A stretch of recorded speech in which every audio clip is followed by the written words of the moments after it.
Hello दोस्तों। ऐसी चीज़ जो लगभग सबके जीवन में कॉमन है, हर किसी को उसका सामना करना ही पड़ता है, ऐसी चीज़ों को हम यूनिवर्सल चीज़ें कहते हैं। और ऐसी एक यूनिवर्सल चीज़ है सैडनेस, दुख, दर्द, पीड़ा। और ये ऐसी चीज़ है जिससे हर कोई छुटकारा पाना चाहता है, लेकिन आखिर उससे छुटकारा किस तरह से पाया जाए ये हर कोई नहीं जानता। और इसी विषय पर Pablo Neruda ode to sadness ये पोएम लिख रहे हैं। और इस पोएम में ठीक उसी तरह से जैसे एक डॉक्टर पहले बीमारी को समझता है, पहले उसका डायग्नोसिस करता है और उसके बाद उसका इलाज बताता है, ठीक उसी तरह से इस पोएम में पैब्लो नेरुदा सबसे पहले सैडनेस यानी दुख दर्द की एनाटॉमी हमें बता रहे कि आखिर दुख दर्द फैलता किस तरह से है। और इस पोएम के अंत में जाते जाते उसका छुटकारा, उसका इलाज भी हमें बता रहे हैं। तो चलिए इस खूबसूरत पोएम को पढ़ते हैं, इसका लाइन बाय लाइन मीनिंग पढ़ते हैं। पहली ही लाइन से वो सैडनेस को एड्रेस करते हुए कहते हैं, sadness scarab with 7 crippled feet, spider web egg, scrambled brain rat, riches skeleton, no entry here. तो ये पहली 5-6 लाइनों में हमें ये दिखाई देता है कि पैब्लो नेरुदा यहाँ पे डायरेक्टली सैडनेस यानी दुख दर्द से डायरेक्टली बात कर रहे हैं। और उसे वो कह रहे हैं कि तुम किसी स्कैरब की तरह हो। स्कैरब क्या होते हैं? ये कीड़े होते हैं जो बहुत अलग अलग तरह के कीड़े होते हैं। उनके फिर वो हो सकता है वो गोल गोल इस तरह से मिट्टी को घुमाने वाले कीड़े हो, कई सारे कीड़े होते हैं, एक तरह से गंदे कीड़े होते हैं। तो वो सैडनेस को एक कीड़ा कह रहा है और कह रहे हैं कि सैडनेस तुम कीड़े हो जिसे 7 crippled feet है, जिसे 7 अलग अलग पैर है।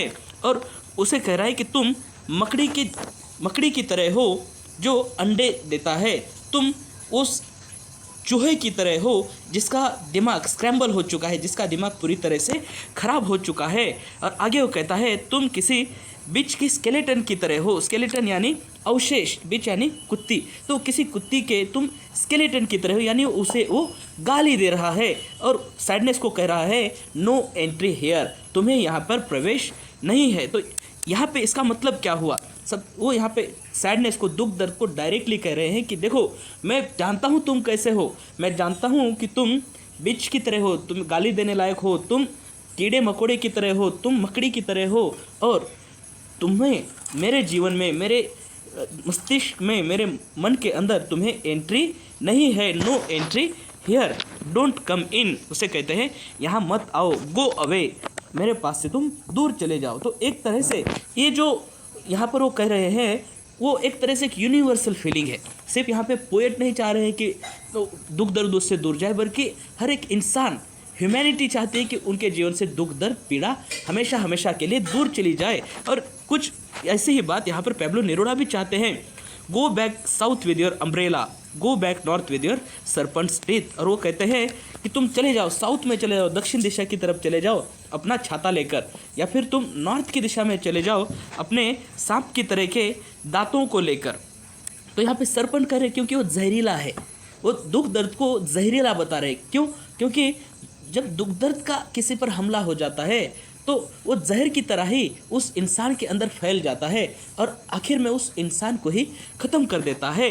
अब पोएट लिव्स हियर, वो कहते हैं तुम यहाँ से दूर चले जाओ, क्योंकि यहाँ पर एक पोएट रहता है। वो अपने आप के बारे में अब कह रहे हैं, वो कह रहे हैं कि मैं एक कवि हूँ, एक पोएट हूँ, और एक कवि यहाँ पर रहता है, इसलिए दुख दर्द तुम्हें कवि के जीवन में कभी प्रवेश नहीं कर सकते। नो सैडनेस में क्रॉस दिस थ्रेशोल्ड। और आगे वो कहते हैं कि कवि का जो थ्रेशोल्ड है, एक कवि कितना सहन कर सकता है, कितना समझ सकता है, कितना झेल सकता है, उसकी जो परिसीमा है, जो थ्रेशोल्ड है, उस थ्रेशोल्ड को कोई भी सैडनेस, कोई दुख दर्द उसे क्रॉस नहीं कर सकता। तो एक तरह से वो कह रहे हैं कि एक कवि का जो दिमाग है, जो सहन शक्ति है, उसकी जो सहने की एक थ्रेशोल्ड है, उसे कोई भी सैडनेस, कोई भी दुख दर्द उसे क्रॉस नहीं कर सकता। एक तरह से वो अपने आप को अभेद्य बता रहे हैं। Through these windows comes the breath of world, fresh red roses, flags embroidered with the victories of the people। और वो कहते हैं कि इस विंडोज से, अब ये विंडोज क्या है? वो अपने आँखों को, अपने आँखें जो है वो एक झरोखा है दुनिया को देखने का। तो वो कह रहे हैं कि इन आँखों से ब्रीथ ऑफ द वर्ल्ड आता है, दुनिया की एक हवा आती है, दुनिया की सांसें इन आँखों से, इन विंडोज़ से मेरे अंदर आती है। अब ये विंडोज़ हो सकते हैं आँखों भी कह सकते हैं, या फिर अपने दिमाग को, अपने दिमाग के अंदर क्या जा रहा है, अपने मन के अंदर क्या जा रहा है, उसको भी विंडोज़ का वो रूप दे सकते हैं। तो कुछ भी समझो, वो यहाँ पर वो कहना चाहते हैं कि मेरे अंदर दुनिया की ब्रीद आती है, दुनिया की प्राण शक्ति मेरे अंदर आती है, जिसमें फ्रेश रेड रोजेस आते हैं। तो यहाँ पर वो कहते हैं कि मेरे जीवन में प्यार आता है। जो रोजेस होते हैं, जो गुलाब होते हैं, प्यार का प्रतीक यहाँ पर वो कहते हैं फ्रेश रेड रोजेस मेरे जीवन में आते हैं। Flags embroidered with the victories of the people, और वो कहते हैं जो फ्लैग्स है जिनको एम्ब्रॉयडरी किया गया, ऐसे फ्लैग्स मेरे जीवन में आते हैं। मेरे जीवन में विजय आता है, विक्ट्री आती है, पराजय कभी नहीं आता। नो एंट्री, और फिर से एक बार वो दोहरा रहे हैं कि नो मतलब नो अपने आप में एक वाक्य है। जैसे अमिताभ बच्चन ने कहा था, तो सिर्फ नो कह रहे हैं और वो कहते हैं कि नो एंट्री, बिल्कुल भी मेरे जीवन में मैं तुम्हें प्रवेश नहीं दूंगा। Flap your bat's wings, I will trample the feathers that fall from your mantle, I will sweep the bits and pieces of your carcass to the four corners of the wind. और वो कह रहे हैं कि अपने bat, जो bat होता है बैटमैन वाला बैट, अपने पंखों को तुम फ्लैप करो, अपने पंखों को तुम हिलाओ और उड़ जाओ यहाँ से। आई will trample the feathers that fall from your mental, और वो कह रहे हैं कि जो फेदर्स, जो अगर तुम पंछी हो तो तुम्हारे जो छोटे छोटे पर नीचे गिरेंगे, उन परों के ऊपर भी मैं ट्रैम्पल कर दूंगा, उनको भी मैं कुचल दूंगा, जो तुम्हारे मेंटल में से निकलते हैं। यहाँ पे मेंटल का अर्थ होता है एकदम सेंटर। तो दुख दर्द तुम्हारे सेंटर में से जो भी है, उन फेदर्स को, उसके छोटे छोटे कारणों को भी मैं ट्रैम्पल कर दूंगा। तो इसका अब मतलब बहुत खूबसूरत हो। वो कह रहे हैं कि जो सैडनेस होता है, एक तरह से आप उसे मान लो जो दुख दर्द है, दुख दर्द तो बाहर से दिख रहा है, लेकिन उसका अंदरूनी, उसका मेंटल क्या है, उसका कारण क्या है। तो यहाँ पर वो एक तरह से विजुअल हमें करने को बता रहे हैं कि जो दुख दर्द का जो मेंटल है, जो उसका जो भी छोटा, जिस तरह से एक चिड़िया का एक पंख छोटा सा हिस्सा होता है, तो दुख दर्द का एक छोटा सा हिस्सा ही क्यों ना हो, उस हिस्से को भी मैं ट्रैम्पल कर दूंगा, उसको भी मैं कुचल दूंगा। I will sweep the bits and pieces of your carcass to the four corners of the wind. I will wring your neck. और फिर वो उसे धमका रहे हैं एक तरह से, और उसे कह रहे हैं कि तुम्हारे कार्कास का मतलब होता है मृतदेह, खासकर जो प्राणी होते हैं, जानवर होते हैं, उनका शरीर का अवशेष, जो मरा हुआ अवशेष होते हैं, उन्हें हम कार्कास कहते हैं। और अब वो कह रहे हैं कि एक तरह से जो दुख दर्द है उसको मैं ट्रैम्पल कर दूंगा, उसको मैं कुचल दूंगा, उसको ख़त्म कर दूंगा। और अब दुख दर्द का क्या बच गया? कार्कास बच गया, उसका सिर्फ अवशेष बच गया। और वो कह रहे उन अवशेषों को भी मैं स्वीप कर दूंगा। स्वीप करने का मतलब होता है झाड़ू मार देना। उसके जो छोटे छोटे टुकड़े हैं, जो पीसेस है, उनको भी मैं झाड़ू मार के इधर उधर फेंक दूंगा। और किधर फेंक दूंगा? चारों दिशाओं में फेंक दूंगा। Four corners of the wind, चारों दिशाओं में मैं उस दुख दर्द के छोटे छोटे टुकड़ों को मार के फेंक दूंगा। I will ring your neck, ring का मतलब होता है निचोड़ना। और वो कह रहे हैं कि दुख दर्द की जो नेक है, उसके गले को मैं मरोड़ दूंगा, तोड़ दूंगा और उसे मार डालूंगा। I will stitch your eyelids shut, I will sew your shroud. और वो कहते हैं कि मैं तुम्हारी आंखों को सू कर दूंगा। सू करने का मतलब होगा सिलाई मार दूंगा तुम्हारी आंखों के ऊपर। क्यों? ताकि दुख दर्द तुम मुझे कभी देख ही ना पाओ। मैं कहाँ पर हूँ? मैं तुम्हारे लिए अदृश्य हो जाऊँ, इसलिए मैं तुम्हारी आंखों को ही सू कर दूंगा। मतलब क्या हुआ? वो इतनी घृणा करते हैं दुख दर्द से कि वो कहते हैं कि तुम कभी मेरी तरफ एक नज़र तक उठाकर मत देखना, इसलिए मैं तुम्हारी आंखों को भी सू कर दूंगा। हमेशा के लिए मैं तुमको, तुम्हारी आंखों को सिल दूंगा। I will sew your shroud. और वो कहते हैं कि मैं तुम्हारा कफन को मैं तुम्हारे सू करूंगा, मैं तुम्हारे कफन को एक तरह से सील दूंगा।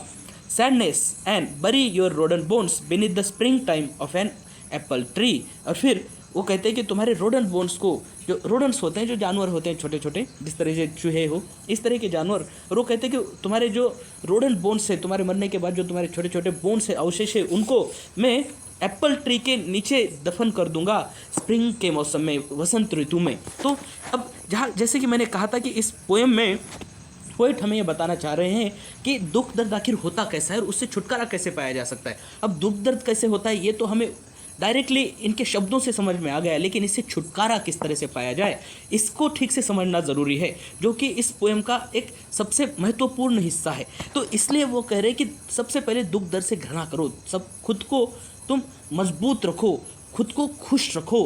और जिस तरह से वो कहते हैं कि दुख दर्द, मैं तुम्हें मार के, तुम्हारी गर्दन मरोड़ के, तुम्हारे शरीर के अवशेषों को चारों दिशा में फेंक दूंगा, इस तरह से तुम उस पर हावी हो जाओ, दुख दर्द को अपने ऊपर हावी मत होने दो।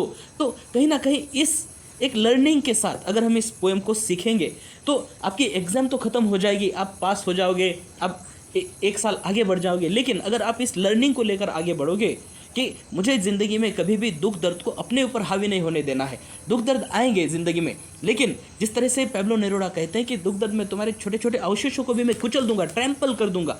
इस माइंडसेट को अगर हम अपना कर आगे बढ़ते हैं तो ये एक पोएम हमारी ज़िंदगी में बहुत महत्वपूर्ण रोल अदा कर सकता है, हमारे जीवन को अच्छा बनाने में बहुत बड़ा योगदान दे सकता है। और इस पोएम को सीखने के बाद मैं यही चाहूँगा कि आप दुख दर्द को समझो और उससे भागने की बजाय उसके ऊपर हावी होने के लिए आप विचार करो। ज़िंदगी में दुख आएंगे, लेकिन उन दुख दर्दों को कुचल कर आगे बढ़ने के बारे में आप सोचें।